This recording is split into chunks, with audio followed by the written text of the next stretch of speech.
জুলাই মাসে এনসিপি সারা দেশ সফর করবেন। অনেকগুলো জেলা সফরের পর আজ তারা গোপালগঞ্জ যাচ্ছেন। নানা রকম উদ্বেগ উৎকণ্ঠা ছড়িয়ে পড়েছে চারদিকে, এবং জনাব নাহিদ ইসলাম, এনসিপির আহ্বায়ক, তার একটা status 16 July march to Gopalganj, তিনি মার্চের কথা বলছেন। কেমন যেন শোনায়, অন্যান্য ক্ষেত্রে তারা এই ধরনের কথা বলেননি এবং এর মধ্যে এক ধরনের ইঙ্গিত আছে। সেই ইঙ্গিতের খানিকটা যৌক্তিকতাও হয়তো আছে, কারণ গোপালগঞ্জ শেখ হাসিনা পরবর্তী সময়ে যেভাবে রয়ে গেছে, আমিও বহুবার অন্তত দুটা বা কমপক্ষে দুটো করেছি, 3টা ভিডিও সম্ভবত করেছি, যেখানে আমি গোপালগঞ্জকে স্বাধীন গোপালগঞ্জ, স্বাধীন আওয়ামী গোপালগঞ্জ বলেছি। আমি এটা সরকারের একটা বড় ব্যর্থতা হিসেবেও দেখতে চাই। যাই হোক, তারা যখন এখানে যাচ্ছেন, এখানে নানা রকম উস্কানি ছড়িয়ে পড়ছে চারদিকে। আমি ফেসবুকে দেখলাম কেউ কেউ আহ্বান জানাচ্ছেন এটাও, এমনকি যে শেখ মুজিবুর রহমানের যে সমাধি আছে সেখানে, কবরকে কেন্দ্র করে নানান রকম স্থাপনা আছে, এনসিপির উচিত হবে সেগুলো ভেঙে দিয়ে আসা। এই ধরনের উস্কানি আছে। আমরা হবে কি না হবে পরে আসব। সবার আগে এই প্রশ্ন হয়তো করা যেতে পারে যে গোপালগঞ্জে এখনই তাদের যাওয়া ঠিক হচ্ছে কিনা। প্রশ্নটা এই কারণে এসছে, আমি ধারণা করি আওয়ামী লীগের অসংখ্য বাংলাদেশের যেসব নেতাকর্মী পালিয়ে যেতে পারেনি, সেরকম অসংখ্য নেতাকর্মী গোপালগঞ্জে আছে, এবং ওই জায়গাটাই ভিন্ন রকম। আমি আর একটা পার্সোনাল এক্সপেরিয়েন্স শেয়ার করি। বাগেরহাট যাচ্ছিলাম গোপালগঞ্জের ওপর দিয়ে, মাঝে গোপালগঞ্জে থামলাম চা খাওয়ার জন্য। খুবই সাধারণ চা বিক্রেতা, তার ওখানে চা খেতে খেতে, পেঁয়াজু খেতে খেতে তাদের সাথে কথা হচ্ছিল। জিজ্ঞেস করা হচ্ছিল, আমাদের সাথে আরও কয়েকজন ছিলেন, তারা জিজ্ঞেস করছিলেন, আমরাও জিজ্ঞেস করলাম যে তারা আওয়ামী লীগের এই যে শেখ হাসিনা যা যা করলো সেই ব্যাপারে তাদের অবস্থান কি। প্রথম একটু সংকোচ, তারপর আসলে তারা সেই জায়গা থেকে খোলস ছেড়ে বেরিয়ে আসলেন এবং জানালেন যে তারা আওয়ামী লীগের সাথেই আছেন, ভোট হলে নৌকাতেই ভোট দেবেন। তখন আওয়ামী লীগের এই নিষিদ্ধ বা এই ঘটনাগুলো ঘটেনি। আরও কিছু মানুষজন এগিয়ে আসে, তারাও একই রকম কথা বলেন। মানে ওই জেলাটার সাধারণ মানুষজনও এখনও আওয়ামী লীগ এবং শেখ হাসিনার প্রতি তীব্র রকম অন্ধত্ব আছে। সেটা থাকতে পারে, আমরা সরিয়ে রাখলাম, কিন্তু ওই যে বললাম যে ওই জিনিসগুলো যখন থাকবে, মানে বিশেষ করে আওয়ামী লীগের নেতাকর্মীরা থাকা, সেটা ঝুঁকিপূর্ণ। সেনাবাহিনী 5 আগস্টের পরবর্তী সময়ে অ্যাটাকড হয়েছে, বিএনপির একটা বেশ লম্বা একটা গাড়ির কনভয় অ্যাটাকড হয়েছে, একজন মারা গিয়েছিলেন। পোস্টার তারা তাদের মতো করে, মানে তাদের কাছে পুলিশ যখন পোস্টার ছিনিয়ে নিতে গেছে, আওয়ামী লীগের লিফলেট ছিনিয়ে নিতে গেছে, সেখানে পুলিশের উপরে হামলা হয়েছে, পুলিশের গাড়িতে ভাঙচুর হয়েছে। সেই সময়গুলোতে আমি ভিডিওগুলো করে বলছিলাম সরকার কি তাহলে একটা স্বাধীন গোপালগঞ্জ মেনে নিচ্ছে, এটা আওয়ামী গোপালগঞ্জ, এখানে আওয়ামী লীগ তার মতো করে থাকবে। এবং আমার দাবি ছিল এখানে একটা সাঁড়াশি অভিযান, একটা চিরুনি অভিযান চালানো দরকার, যেখানে আওয়ামী লীগের সন্ত্রাসীরা যদি লুকিয়ে থাকে তাদেরকে খুঁজে বের করা দরকার। কিন্তু তেমন কিছু আমরা আসলে দেখিনি, এবং সেই প্রেক্ষাপটেই এনসিপি ওখানে যাচ্ছে।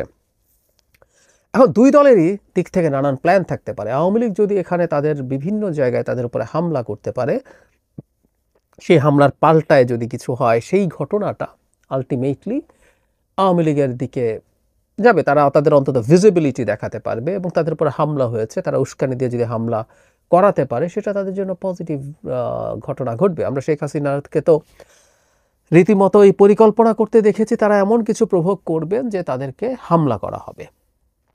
নিশ্চয় মনে আছে ট্রাম্পের ছবি নিয়ে মিছিল করতে বলা হয়েছিল, তারপরে যদি হামলা করে সেই ছবি তুলে তাকে পাঠানোর জন্য এসব বলা হয়েছিল।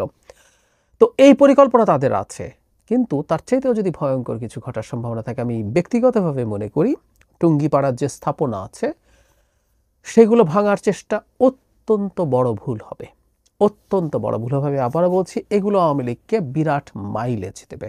তারা বসে আছে এই ঘটনাগুলো ঘটুক সেটার জন্য, আমি নিশ্চিতভাবেই বলতে পারি। এখন এনসিপি কেন এই সময়ে যাওয়া ঠিক হয়েছে কি হয়নি, আমি অন্তত এই প্রশ্ন তুলতে চাই। আমি মনে করি না এ সময়ে সরকারের একটা বড় বা ম্যাসিভ একটা অপারেশনের আগে শুধু এনসিপি না, খুব বড় অন্য কোনো দলও খুব বেশি ওখানে যাওয়া উচিত হতো না, মানে অন্তত এই ধরনের শোডাউনের চিন্তা বা রীতিমতো মার্চের ঘোষণা দিয়ে। এখন তাদের মধ্যে প্রচুর লোকজন মিশে যাবেন। তারা যখন বিভিন্ন জায়গায় যান, বিভিন্ন মানুষ এসে একত্র হয়, আমরা দেখেছি ভালোই লোকজন তাদেরকে দেখতে আসেন, তাদের সমর্থনেও হয়তো আসেন। আমি আবারও বলি, আমি বহুবার বলেছি, এটা অসাধারণ দৃশ্য। আমি চাই এই দলটা গ্রো করুক। তাদের বিরুদ্ধে আমার ক্রিটিসিজম আছে, কিন্তু এই দলটা গ্রো করুক। বাংলাদেশে একটা মধ্যপন্থী দল খুব দ্রুত বেড়ে উঠুক, এটা এই রাষ্ট্রের জন্য খুব জরুরি। কিন্তু এই যে যখন জমায়েতগুলো হয়, এর মধ্যে প্রচুর আওয়ামী লীগের এজেন্ট প্রভোকেটিয়ার থাকতে পারে, ইন্ডিয়ার এজেন্ট থাকতে পারে, যারা এখানে কোনো একটা কেওস তৈরি করতে পারে, বা যাদের থেকে একটা অংশ এনসিপির নাম দিয়ে টুঙ্গিপাড়ায় কোনো অঘটন ঘটানোর জন্য যেতে পারে। সেই সম্ভাবনাগুলো থাকে।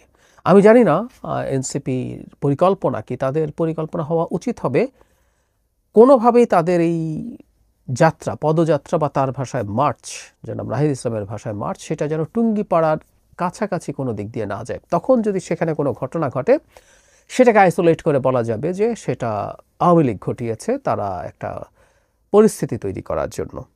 তাতে অন্তত সমস্যা হবে না। কিন্তু তারা যদি সেই টুঙ্গিপাড়ার সেই স্থাপনার কাছাকাছি দিয়ে যান এবং সেখান থেকে যদি কোনো ঘটনা ঘটে, সেটা আওয়ামী লীগই ঘটাতে পারে, আমি মনে করি সেটা বিপজ্জনক হবে। আর এনসিপির ভেতরেও বেশ রকম র্যাডিক্যাল এলিমেন্ট আছে, র্যাডিক্যাল ইন আ সেন্স যে আওয়ামী লীগের পয়েন্টে, আওয়ামী লীগের প্রতি যা যা হয়েছে সোফার আই থিঙ্ক নাফ, এটা এখন যোগ করাটা তাদের কারো কারো কাছে মনে হতে পারে যে আওয়ামী লীগের সর্বশেষ যে স্থাপনা, তাদের অনেকে আওয়ামী লীগকে ধর্মের মতো করে বলেন, আমি মানে তাদের এরপরও এত লোকজন সেই দলের সমর্থনে থেকে যাওয়া, সেই মাফিয়া গ্রুপ গ্যাংয়ের সমর্থনে থেকে যাওয়াটাকে এভাবে ইন্টারপ্রিট করা যায়। তো যাই হোক, সেটা সর্বশেষ যে সিম্বল, ধর্মের সাথে যেমন কতগুলো স্যাক্রেড প্লেসের যোগাযোগ থাকে, সেরকম আরেকটা সর্বশেষ স্যাক্রেড প্লেসটা যদি ভেঙে দেওয়া যায়, কেউ কেউ এটাকে এনসিপির বিরাট অর্জন বলে দেখানোর চেষ্টা করছেন, এবং যে কাজটা বিএনপি করে নাই সেটা যদি এনসিপি করতে পারে, সেটা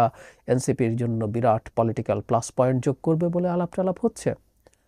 আমি মনে করি এটা আসলে একেবারেই সঠিক না, এটা একেবারেই ভুল হবে। নিজেদের দিক থেকে তো সেটা হওয়াই উচিত না, এবং তাদের মধ্য থেকে কেউ গিয়ে, অথবা তারা এমন কিছু করবেন যে আওয়ামী লীগ এই কাজটা করবে গিয়ে, এই সুযোগ রাখা উচিত না। আর সরকারের কাছে আহ্বান, এই তারা যারা যাচ্ছেন তাদেরকে অতি পর্যাপ্ত নিরাপত্তা দেয়, এবং তার চেয়ে জরুরি কথা, টুঙ্গিপাড়া স্থাপনা প্রয়োজনে সেনাবাহিনী দিয়ে পাহারার ব্যবস্থা করতে হবে, যেন সেখানে কেউ এনসিপির কেউ অতি উৎসাহী হয়ে অথবা আওয়ামী লীগেরও কেউ কোনো স্যাবোটাজ করার জন্য এই কাজটা করতে না পারে, এটা এনশিওর করতে হবে। সরকারকে এই দায়িত্ব নিতে হবে।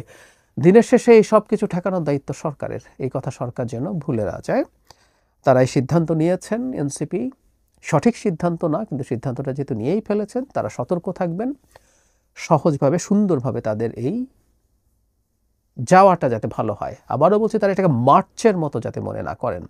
এটা আওয়ামী লীগের দুর্গ এখনও হয়ে আছে, আওয়ামী লীগের পান্ডারা, অসংখ্য পান্ডা ওখানে লুকিয়ে থাকতেই পারেন, কিন্তু মার্চ শব্দটার মধ্যে তাদের দিক থেকে এক ধরনের উস্কানিরও ইন্টারপ্রিটেশন করা যায়। তারা এই ধরনের কোনো উস্কানি ওখানে গিয়ে দেখাবেন না। আমি বুঝি মানে ওই জায়গাটাই ওই রকম, তাদের উপরে নানা রকম উস্কানি তা অন্য দিক থেকেও চেষ্টা হতে পারে, তাদের জন্য এটাতে শান্ত থাকা কঠিন হতে পারে। তারপরও সব কিছুর পরও আমরা তাদের কাছ থেকে ম্যাচিউরিটি প্রত্যাশা করি, কারণ তারা এখন দেশের একটা আলোচিত রাজনৈতিক দল, তাদের সেই রেসপন্সিবিলিটি থাকা